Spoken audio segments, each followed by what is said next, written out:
But I've had experiences throughout this where I did feel what religious people tell me is like that elation, that kind of like really heightened experience of praying and just feeling like, I feel so much better. Or a sense of peace. Yeah. Sense of peace, or reading a passage and being like, oh, that's pretty insightful stuff. And yeah, mostly the praying. I remember like just nights of telling God your sins kind of thing. And as a little kid, feeling like a good feeling from that. Like relief.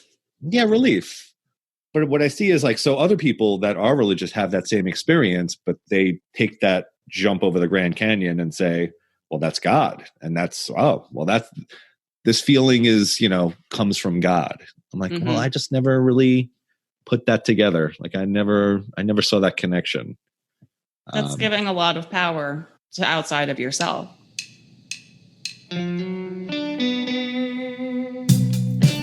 Recording from my studio here in Charlotte, North Carolina. I'm a born and raised New Yorker, now living in the South. Welcome to Confessions of a Financial Advisor, the antidote to conventional financial independence wisdom. My name is Al. I've been a financial advisor for over 20 years. I've worked with thousands of clients in all areas of the country and from all walks of life. Through the relationships I had with these people, I've discovered the mindsets and behaviors that are most effective in a person's financial life, plus the pitfalls and all the BS to watch out for. The financial independence community today has completely lost its way, and I felt it was time to call out the FI gurus, podcasters, and self-proclaimed pundits. This podcast is not about the numbers. That's what all the other financial podcasts talk about. We will focus on the emotional and psychological components that drive our behavior. I am not looking for new clients, and I'm not interested in running for any kind of office. I'm going to tell you like it is from an insider's perspective and pull back the curtain on the financial industry. Now, let's get into Confessions of a Financial Advisor.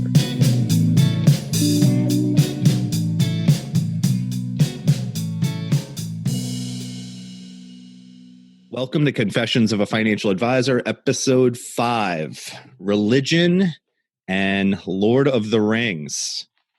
I'm here with Diane, my partner in crime, my PIC.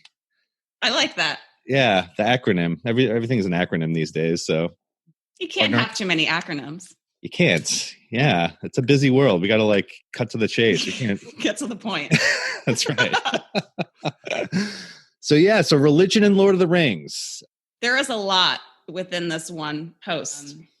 This was a fun one to write just because it really, again, comes back down to the stories and what stories do we believe and what stories do we tell ourselves. Yeah, and I've been swaying back and forth today thinking about this podcast and the direction I want to take with it. Because there's a part of me that, for those that don't know, I'm definitely not a religious person. I grew up Catholic, as you did, Diane. I did. And went through the whole rigmarole, baptism, confirmation, communion, the whole thing. And never had a good taste in my mouth from religion, from very little. It just didn't seem to be true, even as a little kid. To me, I couldn't understand why people were telling me this. And I really thought it was bullshit, even as a little kid. Mm-hmm. And that's never kind of left me. And I've been in and out of religion a lot. So I spent my whole childhood within religion, and then spent, 2.5 years here in Charlotte playing drums in a church band, which was Methodist. So they call that Catholic Light. So that's a, kind of like a mellow version of Catholicism. Watered down version. Watered down. Roman Catholicism. You can wear jeans, you can play rock music, so a little more hip. As a kid, I just never really believed in it. And I always think of this one quote where it says, religion allows the average person or average people to believe by the millions what only a lunatic could believe on their own. And I don't say that to offend anybody. I say that because when I think of religion just as a whole, I think of, okay, so there's cults on one hand that are considered on the fringe, very small groups, extremists. And then there's the main religions that have billions of people that follow them, whether it's Islam, Christianity, what have you. So what's the difference between the two? When you really think about it, it almost seems like one is very mainstream and has been and around normalized and accepted. And then the other one, again, is on the fringe and kind of extremists, cuckoo, whatever you want to call it. It's just something that's out there, quote unquote, out there. But then when you really think about it, I'm like, well, these are all stories. So the story of, Joseph Smith, right, with the Mormon religion. Yep. That seems cuckoo to even like, Christians. And it seems also that, not that I consider myself atheist or maybe agnostic. I don't really have a label for it. But it seems like if you don't believe in a God, that's automatically seen as like the worst thing. Appalling. Well, first you can't be elected to public office if you don't believe in God. That's one thing. It's just people of religion tend to describe someone like myself as someone that can't possibly have a moral compass. Yeah. So my reply to that is always, I don't think I need religion to give me morals or to give me a framework of how to live my life. I think that you could be a good person without belonging to some organized group. Yeah. All anybody would need would be empathy. Right. Because that's all they're really trying to give you. They're trying to tell you what you should and should not do in this life. You should believe in one God. You should not kill. You should not steal. You should not sleep with your... You should be kind to your neighbor. The golden rule, right? Right. And to me, empathy like kind of encompasses all that. So if you have empathy, then you're not going to do bad things because you understand that... You're not going to go around murdering people because you just know that that's inherently not right. Yeah, and you're not going to steal from people because you don't want to be stolen from. Yeah. It just makes sense. It's much more common sense without having to have a label attached to it. Seems very common sense. But for some reason, it's spun to be like, there's no way you can have this without the construct of religion. You can't possibly have this innate understanding of yourself, of more, whatever you want to call it, moral compass or moral framework. Going on that, then you get into, the faith thing. So do you have blind faith or do you have like just regular faith? So there's like a blind faith is just, barring all evidence. I don't care about evidence. I don't care about logic. I just have faith. Like, okay. And what's the reasoning behind that? Well, faith is a good thing. It's, if you don't have faith, you're not as strong as I am. I have strong faith, and faith is what, keeps everything together for me. And I always thought to myself, I'm like, why would you do that? Like, what's the benefits of having just a blind faith? And what's the danger is the underlying question to blind faith. How far? Because I think a healthy dose of skepticism is helpful. And I think so too. Yeah. I think in my own experiences with some highly, highly religious people, there's just an element of total rigid inflexibility at even considering a story that is different from the one that they choose to believe. And that inflexibility to me is kind of concerning. You wonder, being a friend of theirs, what does that look like in other aspects of their life? Can you really respect their opinion if their belief system seems off or not based on any type of logic? So then in what other aspects of their life are they making decisions based on blind faith? When it comes down to, if somebody says something bad about you, now are they going to take that person's opinion as blind faith? Well, I guess Diane's a bad person. Yep. Must be true. Somebody said it. I read it on the internet. It's got to be true. Read it on the internet. So, and that gets into what we were talking about before we even got on the podcast, was to tie it a little bit into finance. I always think of Enron back in the day, energy company back in, I guess it was like the late 90s. Early 2000s. Early 2000s. Yeah. And if you ever watch the documentary based on Enron, it kind of just shows the fall of Enron, and it has all this kind of footage of some of their company meetings and how the executives and even the CEO would be pumping up to the employees to invest all of their money into Enron stock. To commit fully, to go all in. Yeah, why not? Blind, unquestioning faith in the company. And while he was saying this, the stock was performing amazing, so they're up like, doing 20, 25% a year. So they're all like, wow, we're all geniuses and look how great we're doing. And literally telling the employees to take your 401k, all your retirement savings, put it into Enron stock, which you could do. You can do within one of these companies if you wanted to. If you just because you can doesn't mean you should. You want to roll the dice, go ahead. Mm-hmm. And so we all see how that turned out. So the employees basically had like a blind faith. And I kind of relate that to like a religious experience. It's, Well, you used the wording that I liked. The employees became disciples, unquestioning disciples of the company's story that the company was putting out, and went all in and just jumped over the cliff, never thinking to look. Yeah. And you see like the CEO and the executives as like the preachers of the congregation, sort of like preaching and like the evangelists of Enron. Shepherding their herd, Mm-hmm. This is where it gets tough. This is where like religion, and when you like relate it to any type of, we could just say finance as a general term. If you start believing in certain things without evidence, mm-hmm. it's dangerous in the finance world. You start believing your crazy uncle tells you that there's this, 5G stock. That he's got the insider information. He knows it's, it's going to go up. This is the next Amazon, or there's so much stuff out there like that where people want to believe this.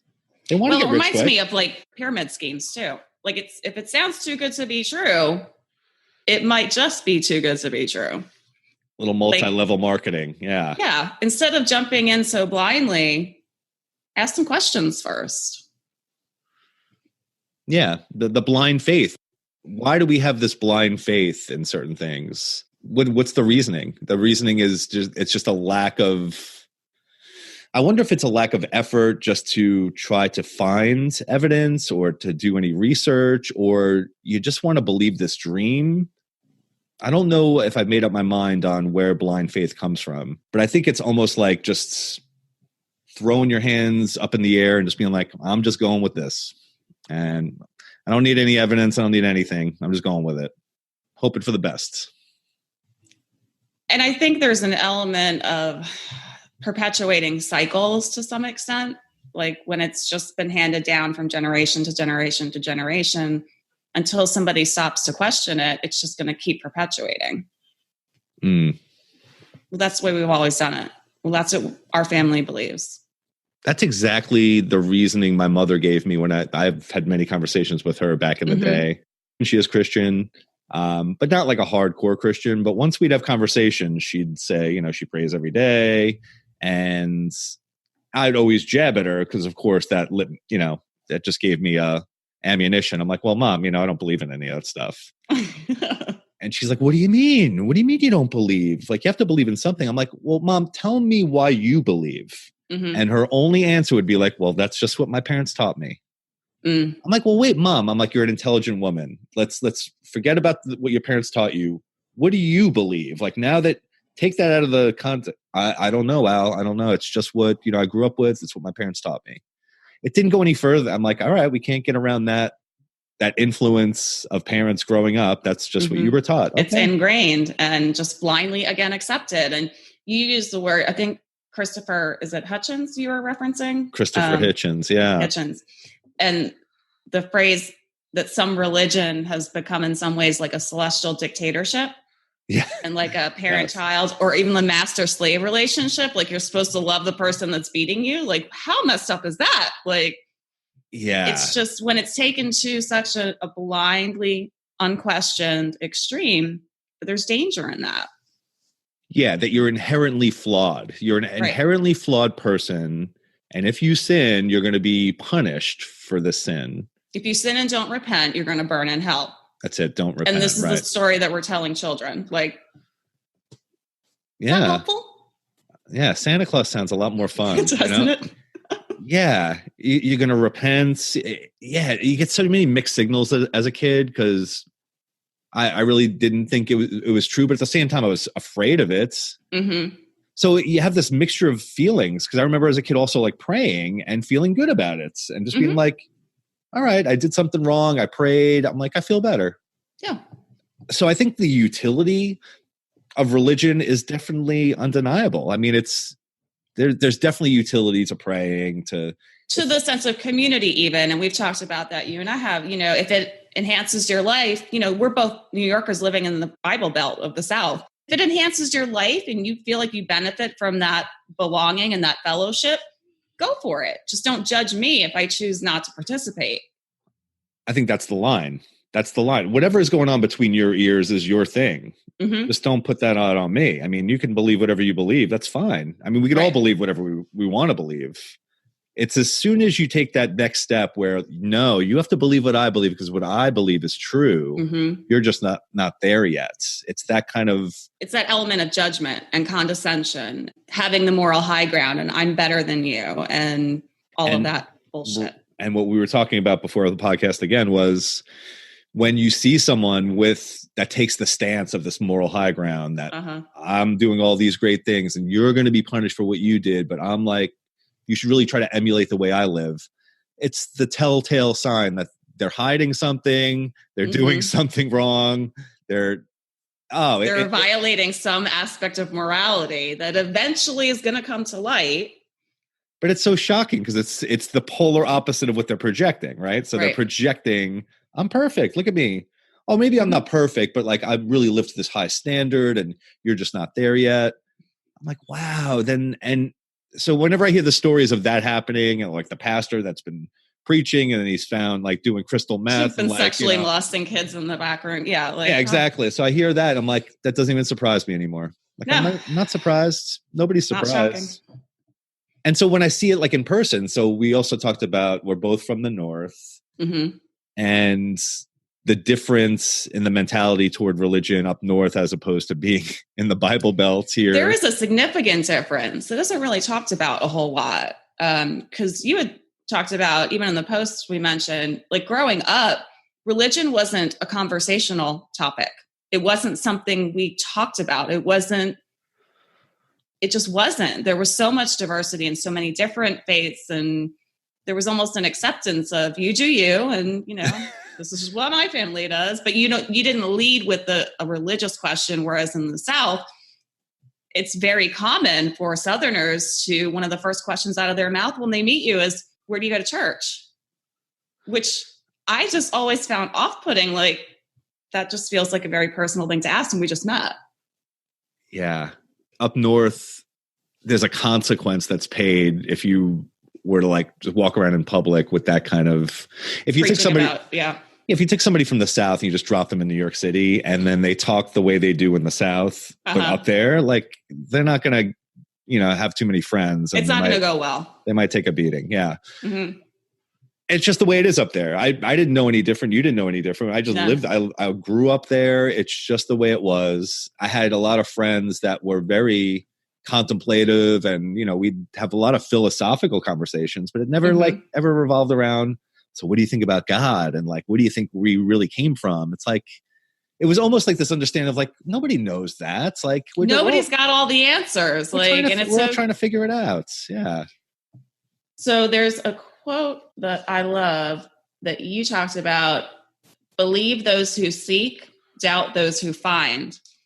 And I think that is a beautiful illustration of those who refuse to question. That's a red flag in some cases. It's the seekers that are constantly questioning and never proclaim to have all the answers. Yeah, because once you plant that flag saying that I found it, I know the ultimate answer, got it, done. Conversation's over. Now there's no more questioning. There's no more seeking any other. There's no more growth either. No more growth. I mean, yeah. There is no endpoint, as we've talked about on so many different topics. There's no finish line. And I can't imagine having that thought process of just, now I know. Over, no more contemplation. I'm done. Yeah, no more research. No more growth for me. No more growth. Yeah. Yeah, and it's become like a repetitive theme. I see it so often that it's so apparent now. Mm-hmm. But I think in the South, it's a little bit different because for instance, again, just kind of going back to when I was playing drums in the Methodist church bands. I've been playing drums for a while. My drum teacher told me the best way to get better is to like play all the time. The best way to do that, get in the church bands. Right. Well, accountability at the very least. Accountability and also just repetition and, consistency. So every Wednesday and Sunday I played for 2.5 years straight. So of course, as we're playing in the band, I'm also watching the sermon going on in front of me. Right. Mm-hmm. So, we'd play a song or play 2 songs, and then the preacher would come up and he'd start preaching to the congregation.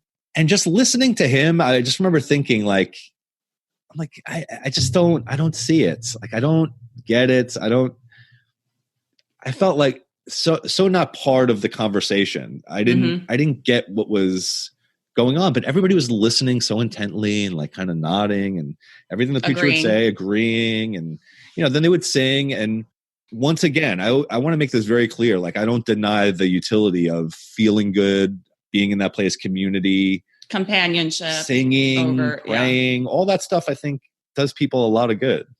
But when I see somebody preaching about it and like their attitude, and they would say this was their attitude, that were literally, they would say the terms of like hurting, or was it shepherding, or shepherding the congregation. They would use those words. I'm like, are they freaking goats? Right. What are you shepherding here? These are people. How stupid do you think I am? That's how I react to that. Like, I have my own opinions. Like, I'm an unaffiliated voter because I will make up my own damn mind. Not to get political, but just, that blind faith and the blindly not questioning there's danger in that. I think part of it also for me was that I come from the opinion that just take care of yourself. People don't need your help. Okay. Take care of yourself, and just by you being a better person, that's going to help other people.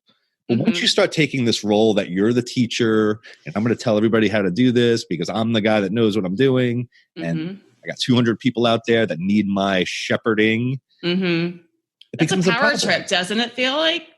Yeah, and very, like you said, condescending. Like, just sort of like, wait, I'm a human being. I feel like I almost wanted to scream out to the congregation, like, hey, you guys could all do this on your own. You're going to be fine. Just go by your intuition. You're a good person. You don't need all this. Like, you can do this. If you need help, I understand. Like, talk to people. There's, you have community, but you don't need to listen to somebody on some pedestal.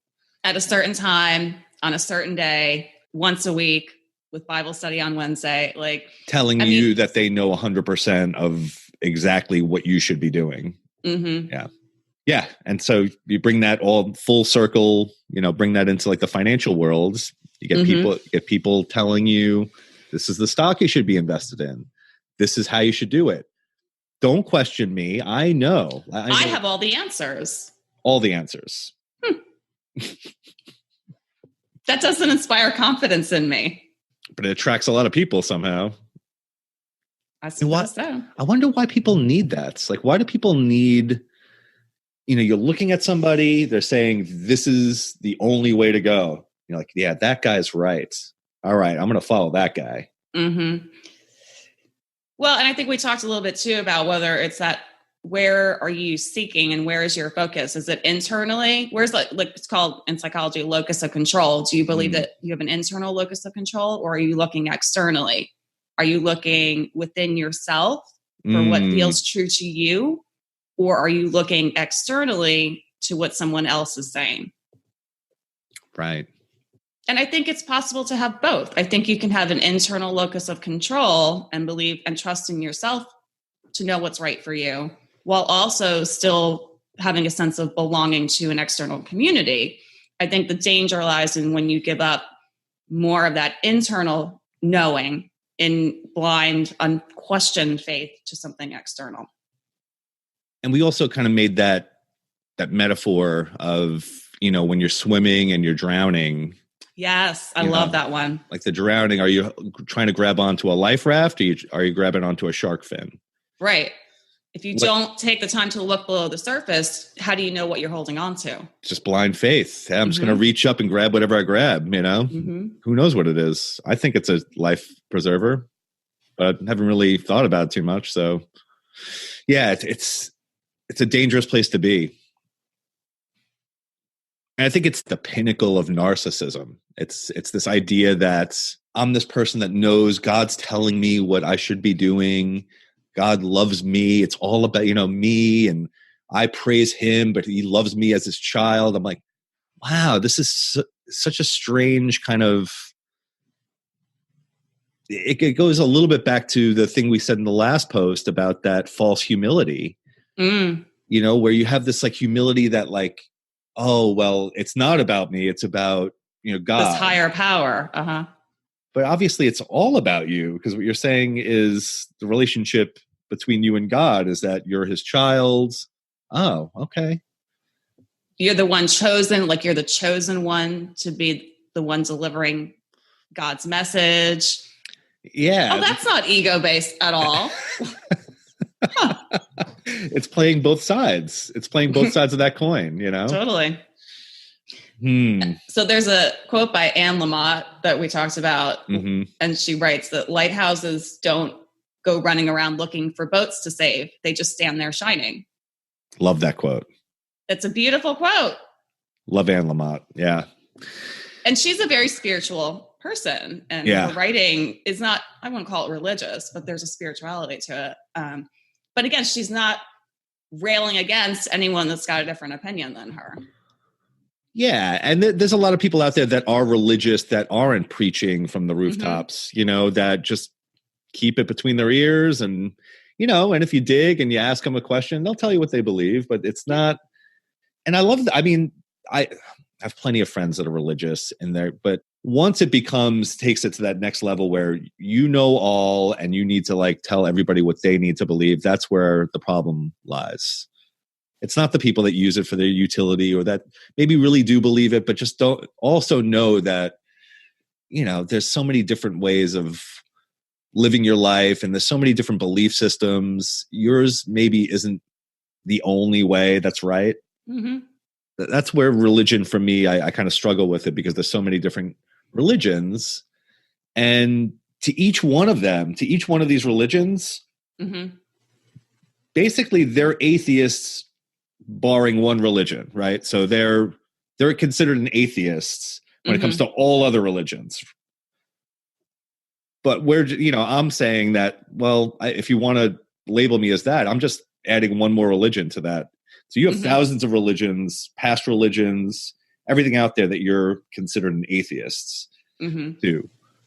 And I'm just saying, well, just add one more to that and that would be me. That's all. I mean, so when I put it in that context, I think it makes it more palatable for a religious person to understand.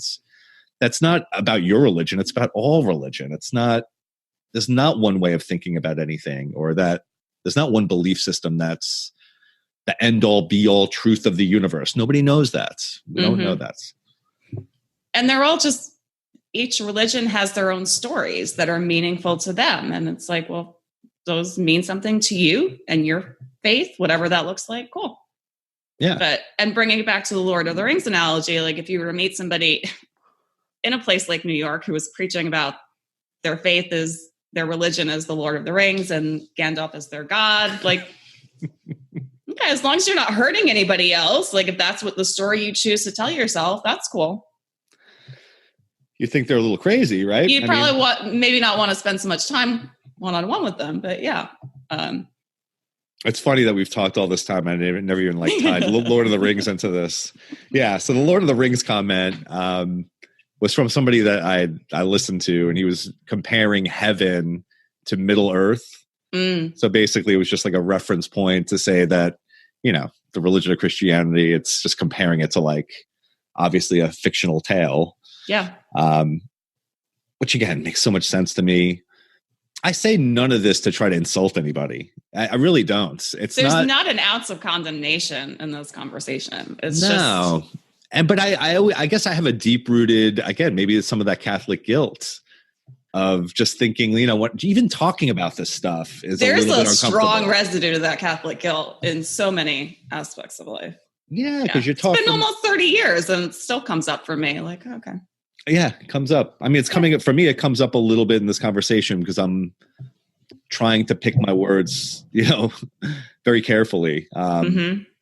because I don't want to insult anybody. It has nothing to do with insult. It's just what I thought about, and trying to sift through all of the details. It just, when I think of religion, I think they're always playing two sides to this coin, So on one hand, we're saying that there's this person, like whether it be Gandalf or Jesus or Allah, or whatever you want to say, that's basically, it's all powerful, all knowing, all loving. And then, so that's what a religious person would say. They're all knowing, they're all powerful, and they're all loving. It's all about love, right? That's what most religions say.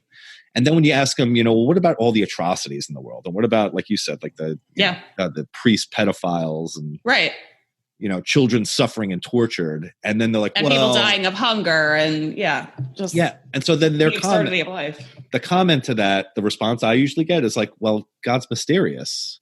Like, how would we know what God does? I'm like, well, you just told me what God does. You just told me God is all powerful, all knowing, all loving.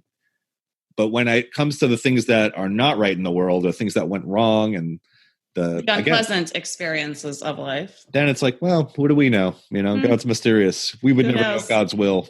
Yeah. Well, you use the analogy of the airline pilot. Like, I wonder how many of these people who have this blind, unquestioning faith would be comfortable flying, being a passenger on a plane where the pilot just came on and said, you know what? I'm taking my hands off the wheel. I just have faith in whatever higher power I believe in. I just trust that we're going to land safely after we take off. The power of prayer. To be a passenger on that plane, because I'd be running for the door. So yeah, Sam Harris talks about that, and he does it in one of his interviews, and he says not only will everybody, like any of like all the non-religious people, will first run off, but all the very devout Orthodox religious people will be off just as fast. So then you start to think like, all right, so do they really believe this? Like, what is that? What's really going on behind the scenes here? Is everybody just projecting something? And it also speaks to not acknowledging the impact we each have, with our own, how we choose to behave in life. It's like saying you blindly have faith in some higher power. Okay, what are you going to do? Sit around and wait for the trucks of money to show up at your house? Or are you going to take inspired, intentional action to earn a living and make an impact and serve your community? It's like, you can't just sit around on the couch and wait for it. Like almost like that take no thought for the morrow. You can't let yourself off the hook of living life. Well, there's two ways you could look at that. Like I always think of that quote, like take no thought for the morrow, So I always used to think that that's a good thing, right? Because it's basically telling you like live in the moment. Be present. Be present, and you don't need to worry about the future. But then you can think about it in a different context. Well, then you're also saying that you're not thinking about the future as far as for what you like. So anything you do today, maybe you're not delaying gratification for something better that's going to happen down the road in the future. So take no thought for tomorrow means maybe spend all your money right now and just do something that's not ethical, because who cares about tomorrow? You don't have to think about it. You're not thinking about potential consequences. Yeah. So I always thought like from the two sides of that spectrum, take no thought for tomorrow initially sounded like live in the moments. But then part of me is like, well, wait, it's also kind of, you only live once kind of theory, right? The YOLO, which we will talk about next week. FOMO YOLO. Yeah, I think we pretty much covered it, Diane. There's so much to talk about. We could talk about religion for all day, every day. To not sort of non-religious people. Yeah. I guess what I want to kind of close with this whole thing on is, this is the one question I've always had it hasn't bothered me. It's just been something that I've always kind of thought about. When I look at somebody that's religious and they're talking to me, and I know they're intelligent, and I know in any other context or any other topic, we can have a decent conversation. But once it gets to this religious point, I always think to myself, I'm like, can their brain allow them to believe something that deep down they know couldn't possibly be true? So whatever it is. So let's just say it's Gandalf from Lord of the Rings. So they understand that this is a movie by Peter Jackson, and it's fictitious and it's science fiction and whatever you want to call it. Could somebody like really, if they made themselves, that's it, I'm believing this, Gandalf is my God, and isn't there part of them deep down, something intuitive that just knows that this is not true? Can you believe something that you inherently know is somehow flawed or inaccurate in some way? I think you mentioned like more of like that gut, like in your gut, you really know that something's off here. This isn't true. Right. And you were saying that in your previous marriage, my one and only marriage. One and only. Not going back to that legal institution. So I was with, God forbid if my ex ever hears what I talk about these days. He'll have fun with that. I shouldn't stoke the fire here. Yeah. He and I were together for quite a long time. And for a lot of that time, I really talked myself into, no, this is okay. This is all right. This is you're okay. You can do this. This is as good as it gets. But there was always a price that I paid for trying to internally convince myself of something that I had known for a long time was not what I really wanted. It was not helpful to me. It was not working. And I got to the point where the price that I kept paying got too high. It was higher than I could or was willing to continue paying. And that's when I ended the marriage and initiated divorce and said, I'm done. But I think some people can continue paying that price. It's just, I hit a threshold where the cost was too high. It just got to the point where I couldn't continue to pay it. So I think you can convince yourself of something you know internally is not right for you. And I wish my ex well. Like, he is now married, they have a kid, like, happy family, go on your merry way. Like, he and I just weren't right for each other. Mm-hmm. But there was a price that I paid internally to try to convince myself otherwise for a long time. So I think it's possible. I just think there's a price to it. Yeah, I guess it's a different price for each person depending on the situation. But I think we all definitely know deep down when something is off. When something's off, like I said at the beginning of this podcast, I knew as a kid. I just knew. I don't know what it was. Well, I do kind of know what it was.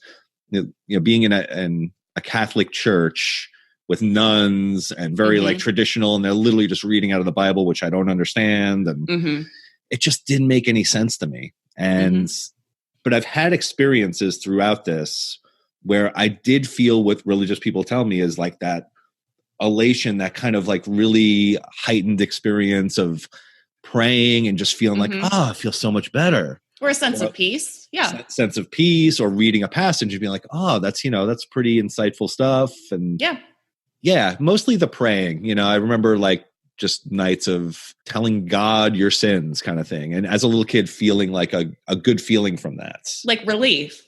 Yeah, relief. But what I see is like, so other people that are religious have that same experience, but they take that jump over the Grand Canyon and say, well, that's God. And that's, this feeling is, comes from God. I'm like, well, I just never really put that together. Like I never saw that connection. That's giving a lot of power to outside of yourself. Yeah. And again, it was just innate, like that kind of, that internal feeling of like, this isn't right. What they're saying doesn't sound right to me. Like it just doesn't. Well, if you look at ancient religions like Buddhism, I mean, a lot of the Eastern religions that have been around forever, there's different pathways to contemplation and prayer, whatever, however you define that. And words are just words. It's the meaning that we attach to certain words that impacts our lives. So there's different pathways to presence and peace and morality even. There definitely is. Well, Diane, I think we've covered it. Yeah, I think we have. To tie it back into the whole finance thing again, it's when you believe in a stock so strongly. I was talking about if you have a crazy uncle telling you that, hey, this new cryptocurrency or 5G stock or whatever, pot stock, is the best thing since sliced bread. It's going to make so much money. And then you put all your belief into that. It's very similar. It happens a lot when it comes to finance, especially when it comes to the stock market. People put their faith in one stock. They form this story. They read a few things. It all kind of ties together. Now they got this solid belief, and they will ride that stock down to nothing with the belief that I know it's going to do well until eventually it's worth nothing. It doesn't always happen. Some people make a lot of money. Some people get lucky and make a lot of money. More often than not, it doesn't happen that way. And you see these people just with blind faith, just they've heard a couple of things. They've had a crazy neighbor come over and give them a stock tip. Well, it'll be like playing the lottery based on like numbers from your horoscope that day. Like, doesn't seem financially savvy, but okay. Yeah. That works for you. Yeah, a little astrology in there. Yeah, mix astrology with the stock market, Seems like a good strategy. Yeah. Well, Diane, it's been fun. That was religion and Lord of the Rings. We didn't reference Lord of the Rings that much, but you get what we were trying to go for there. It's all about the story. That's what it comes down to. All about the story. So next week, we have a post called FOMO YOLO. So FOMO YOLO, I'm sure all you millennials out there know what that means, but for us older Talk about another acronym, two more acronyms. Two more acronyms. I felt like they went together, They do go together. Yeah. They're complementary. You don't usually hear them in the same sentence, though. So FOMO being fear of missing out. And then YOLO being you only live once. That'll be our post for next week. Please follow us at faconfessions.com. Please leave likes, comments. Shares. Just start typing stuff in there, and just, if you feel inclined to leave something nice, great. But yeah, we'll see you next week with FOMO YOLO. And thanks for listening, and we'll see you next time. See you next week.